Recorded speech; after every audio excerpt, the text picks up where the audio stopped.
Para sa bawat Pilipino.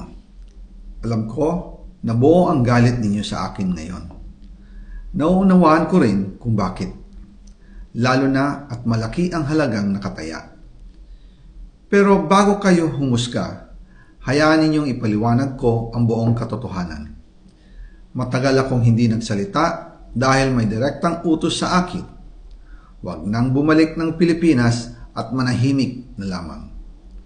Umalis ako noong July 19, 2025 para sa aking medical check-up. Nakaplanong bumalik pagkatapos ng SONA ni Pangulo.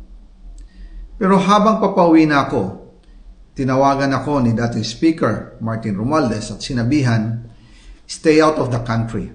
You will be well taken care of as instructed by the President." Noon naniniwala pa ako sa kanila, kaya't hindi ako bumalik.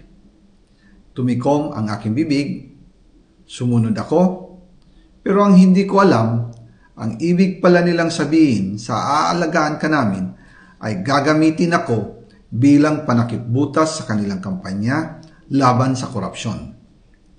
Ginawa nila akong poster boy ng kanilang sariling kasinungalingan. Ngayon, hindi na ako mananahimik, ilalabas ko ang lahat ng katotohanan. May resibo, may ebidensya, at may pangalan.